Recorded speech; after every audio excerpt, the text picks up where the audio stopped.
Hello, it's Tim again, and I decided to do another video. So what's this video going to be about? Well, much to my surprise and with a great degree of unlikelihood, this video is actually going to be about the 1957 to 1962-ish U.S. television show called Maverick. Why in the world am I doing a video about a cowboy TV show from the 50s? I'll get into that in just a second. So you probably don't know about Maverick or what Maverick is. You probably think that Maverick is only a character from Top Gun played by Tom Cruise. But previous to that, Maverick was a TV character who was acted by James Garner, who you probably know as the old version of Ryan Gosling from The Notebook.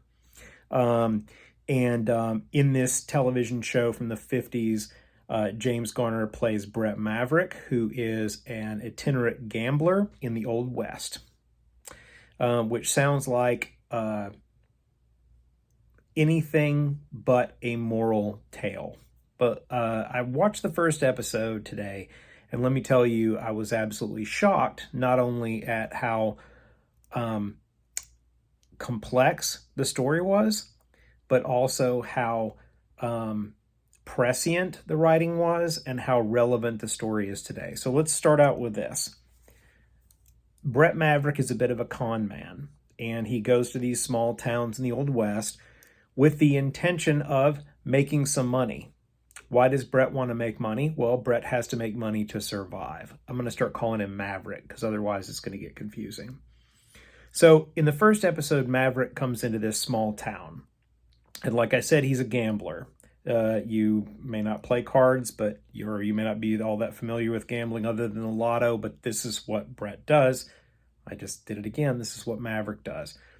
So Maverick rides into town, and he has to know some things about this situation that that are pertinent to his con, are pertinent to the type of thing that he's going to do, or he's just very smart, and I won't draw up on either one of those.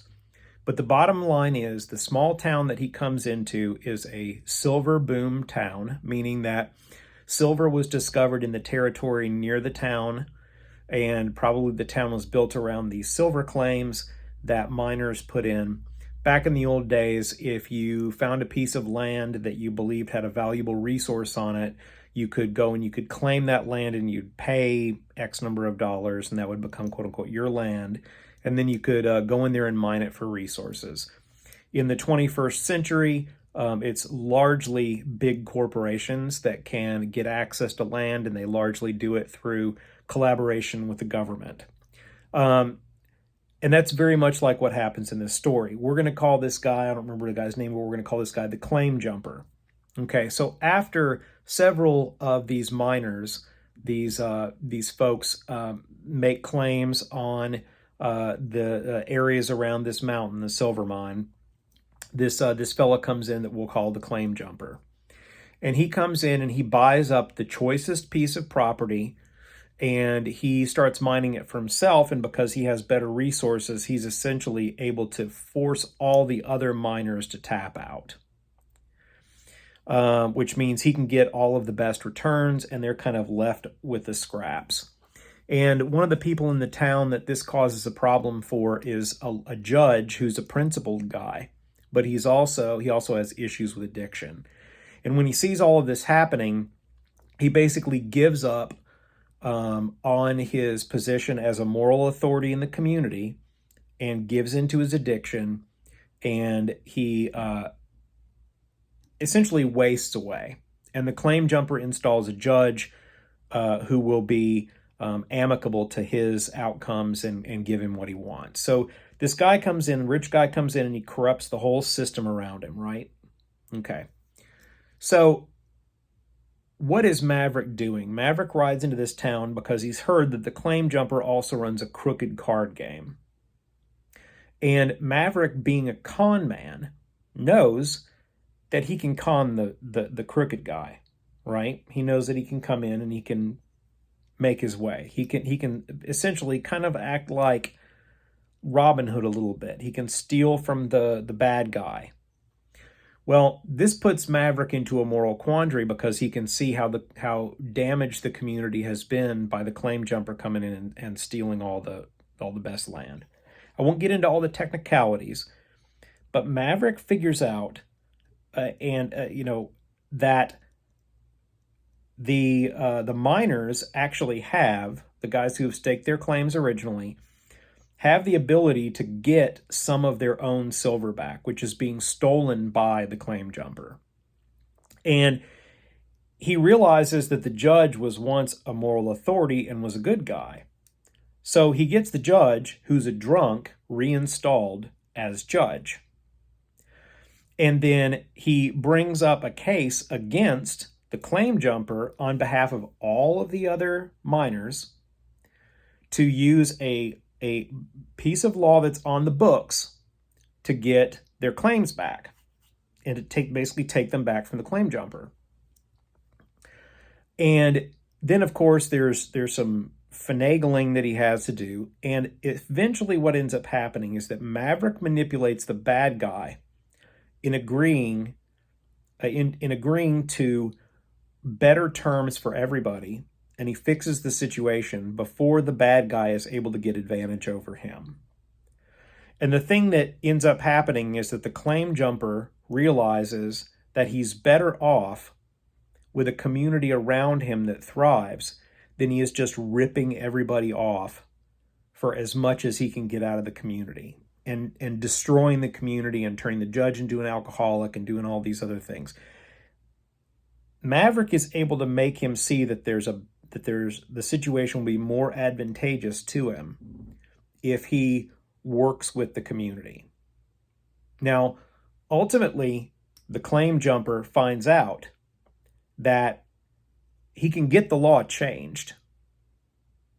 He can fix it so that he can still steal from everybody and get all their stuff. But by this point, Maverick has manipulated him into making this agreement with everybody else in town and fixing the situation to where everything is to everybody's mutual advantage. Now, why do I say that this television show from the 1950s, it's about cowboys, is so relevant to today? If you don't see it already, I'll try to wrap it up with a nice bow for you. Since 2008, a lot of big companies in the United States have been very intent upon extracting maximum profits from everybody, you, me, and everybody else in the country. And they've been intent on this because essentially the law is on their side. There's nothing that says they can't do it. They're going to keep doing it until somebody shows them the error of their ways. And unfortunately, we don't have a lot of Brett Mavericks in the world. There aren't a lot of people who are going in there and who are saying, hey, look, this is wrong. We've got a lot of alcoholic judges who will sit by and let anything go, or who can be bribed, or whatever else the situation is. We don't have a lot of people standing up and saying, we're not going to let this happen. We're going to change society. We're going to reset things to the way that they should be for everyone's mutual benefit. Because here's the big secret of the world. We have these movies and everything out there that say, big business and everything is corrupt. Well, big business will take maximum advantage of society for as long as it can, until it can be convicted that it benefits from a healthy society. And things like the movie Joker with Joaquin Phoenix, however you pronounce that. Things like that just basically say tear down everything. All that does is it ensures that another power will come in and take over. Just as fast as the last one got run out, another power will come in and take over. Power abhors a vacuum or something like that. So what happens in the end? In the end, the bad guy sees the error of his ways, or at least he sees that he will have greater benefit from having a healthy society. And Brett Maverick rides off in the sunset, like in the old cowboy movies.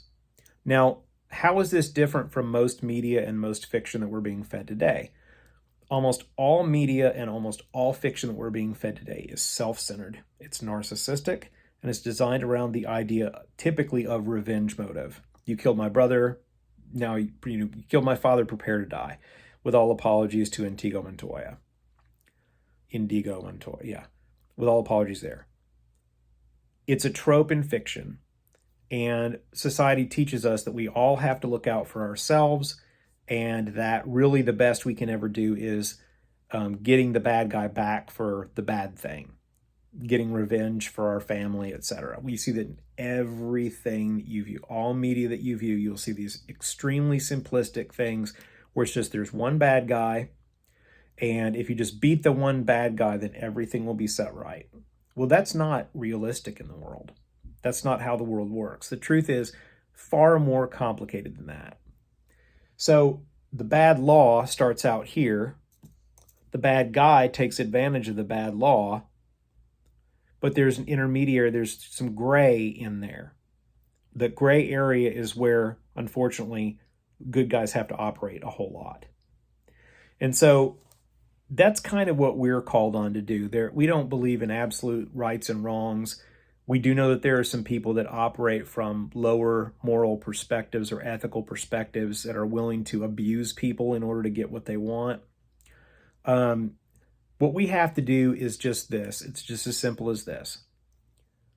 We have to try, in the world that we're surrounded in, we have to try to leave the world a little bit better than we found it.